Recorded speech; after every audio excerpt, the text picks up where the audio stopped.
Magandang araw mga kaibigan.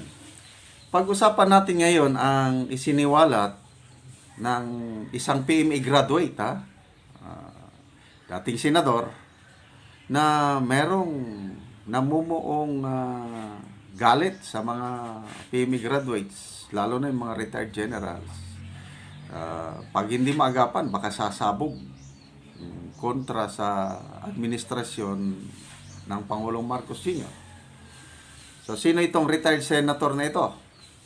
Dalawa lang. Ang retired senator na PME graduate, sa pagkakaalam ko Senator Pampilo Lacson and Senator Trillanes. Namatay na si Senator Biason.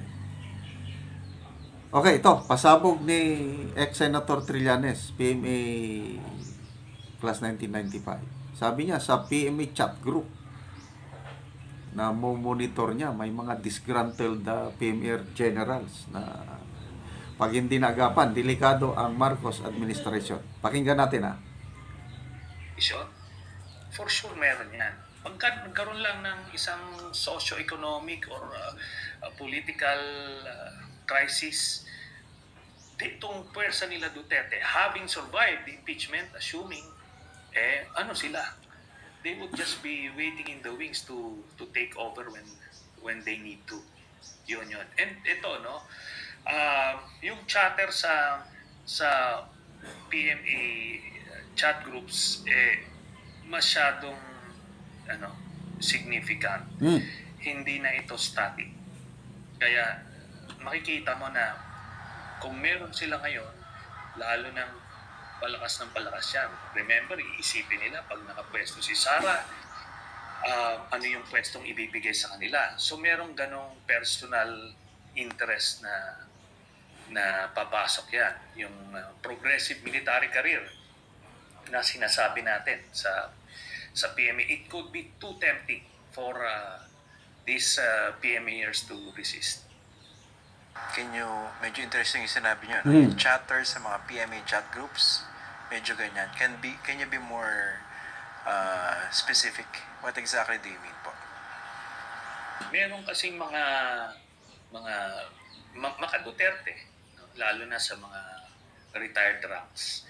And masyado silang bold sa kanilang mga pronouncements. They're looking for any opening against the administration. And yun na nga, several months, a year or two down the road, what if magkaroon ng ganong crisis, papasok ito. And ngayon yung mga active, magbe-break ranks ito. Yun yung nakikita natin. Kasi merong... Okay, so sa pagkakaintindi ko lang ito yung sinasabi ni ex-Senator Trillanes, a PMA graduate, na monitor niya sa mga PMA chat groups.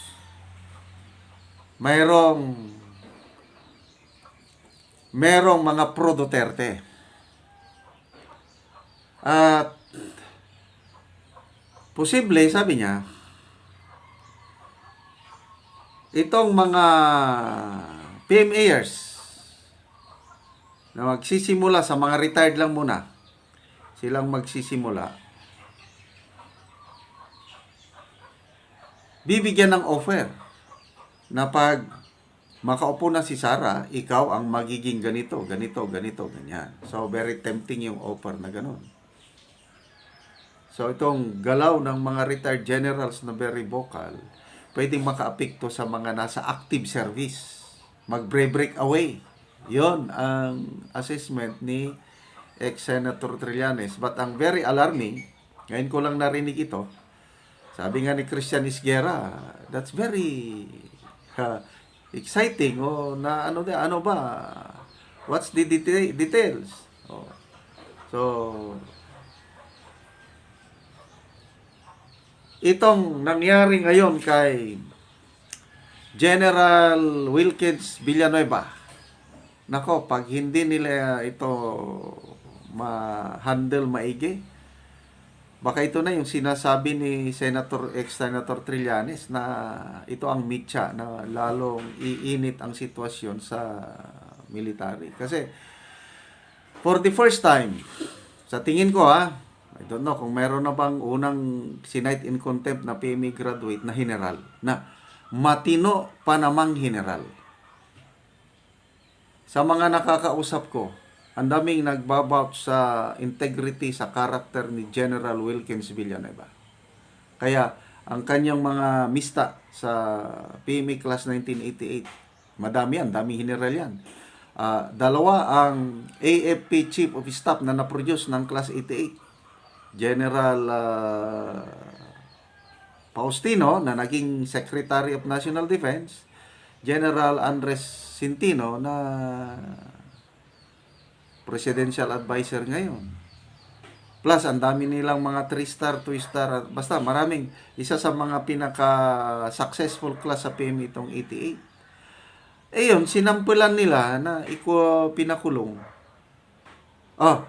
So, sa AFP lang pala yan, yung dalawang 4-star generals. Meron silang isang PNP chief, 4-star general, si General Carlos. Meron silang isang 4-star admiral sa Coast Guard. So, umaangal ngayon ito. PMA Class 88. Pag hindi maagapan, ngayon, nag-break na ang mga kongresista. Nakakulong. I don't know kung wala pa akong balita kung pinalabas na nila si General Wilkins Villanueva. Parang mag-spend ng Christmas at New Year ang magiting na general sa kulungan. Ito yung sinasabi ni ex-Senator Trillanes na pag hindi magandang pag-handle ng mga ganito, baka. So, yun ang pinapaliwanag niya. Tuloy natin. May active, mga proactive na nagre-recruit at nagbubuyo, nag-agitate. Yun ang... Simula ng interview na ito ni Christian Isguera, tinanong ni Christian Isguera si Trillanes, pag hindi nagtagumpay ang impeachment laban kay BP Sara, anong mangyari sa PBBM admin? Sabi ni Trillanes, baka ang Marcos administration hindi matapos ang kanyang termino. Pakinggan natin to. Dapan, Senator, no?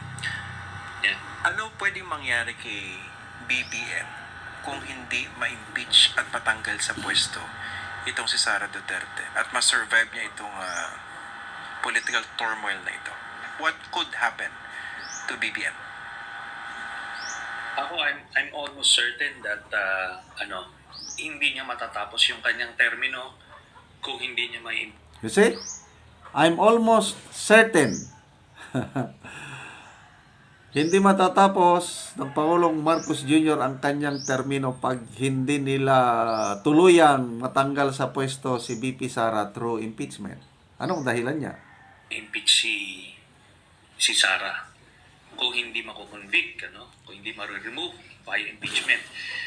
Bakit? Kasi nakita mo, nagiging siya bolder and bolder, nagiging brazen sa kanyang mga pagkilos. Lalo na pagka na-survive niya ito.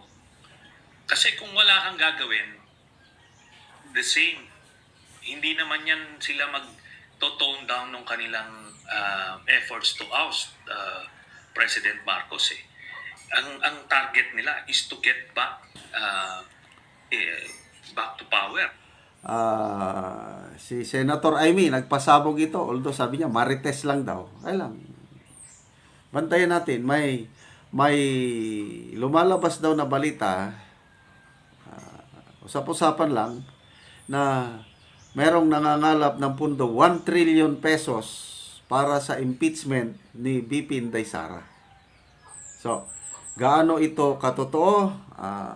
Wala pa akong alam. Basta na-shock lang ako sa pahayag ni Senator Amy sa interview niya sa media sa Senado kahapon na 1 trillion pesos. Nangangalap daw ng pundo ang mga katunggali ni BP Sara sa politiko para punduhan ang kanyang impeachment. So, i-connect natin sa pahayag ni ex-Senator Trillanes na delikado ang administrasyong ito pag hindi nila tuluyang matanggal sa pwesto si BP Sara. Plus, yung isa pa na sa PMA chat group, very active ang mga pro-Duterte na general, retired general. Very bold daw sila pag hindi maagapan ang sitwasyon, lalo na yung kalagayan ni General Wilkins Villanueva. So I don't know what will happen.